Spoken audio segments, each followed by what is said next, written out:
સુરતમાં હીરા ઉદ્યોગની મંદીથી કંટાળેલા રત્ન કલાકારોએ હડતાલ પાડી કતારગામથી કાપોદ્રા ડાયમંડ બોર્ડ સુધી એકતા રેલી કાઢી। સુરતના હીરા ઉદ્યોગમાં છેલ્લા 2 વર્ષથી ચાલી રહેલી ભારે મંદીને રત્ન કલાકારોનું જીવન મુશ્કેલ બનાવ્યું છે। યોગ્ય કામ અને પગાર ન મળતા ઘર ચલાવવું દુષ્કર બન્યું, જેના કારણે આર્થિક તંગીથી કંટાળીને અનેક રત્ન કલાકારોએ આપઘાત કર્યો છે।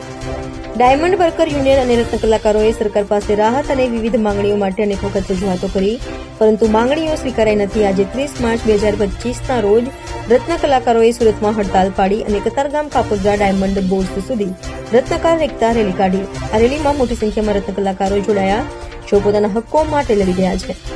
મંદીના કારણે નોકરીઓ ઘટી, પગારમાં કાપ પડ્યો અને આર્થિક સંકટ ઉભું થયું છે। યુનિયન દ્વારા સરકાર પાસે નાણાકીય મદદ, નોકરી સુરક્ષા અને વેતનમાં વધારાની માંગ કરવામાં આવી છે। આ ઘટનાએ હીરા ઉદ્યોગની સમસ્યાઓને ફરી ચર્ચામાં લાવી છે અને રત્ન કલાકારોની નારાજગી સરકાર સુધી પહોંચાડવાનો પ્રયાસ કર્યો છે। માટે રત્ન કલાકારોનો 30% ભાવ વધે એ માટે અને રત્ન કલાકારોને આર્થિક પેકેજ રત્નદીપ યોજના રત્ન કલાકાર કલ્યાણ બોર્ડની સ્થાપના થાય એ માટેનું આ રેલી શાંતિપૂર્ણ રીતે અને તમામ રત્ન કલાકારોને હું વિનંતી કરું છું કે આ રેલી ગાંધી ચિંધ્યા માર્ગે કાઢવામાં આવે, શાંતિપૂર્ણ રીતે કાઢવામાં આવે। કોઈ પણ જગ્યાએ આપણે કોઈનો વિરોધ નથી કરવાનો, ખાલી ને ખાલી સિસ્ટમનો વિરોધ છે કે જે રત્ન કલાકારોની અંદર 10 વર્ષથી આગ છે એ આગ હતી ફૂટીને બહાર આવી છે। પરમિશન નથી આપી, પરંતુ પોલીસનો અમે આભાર માનીએ છીએ કે રત્ન કલાકારોની વેદના પહોંચાડવા માટે આપ અમારી સહયોગમાં ઉભા રહ્યા છો।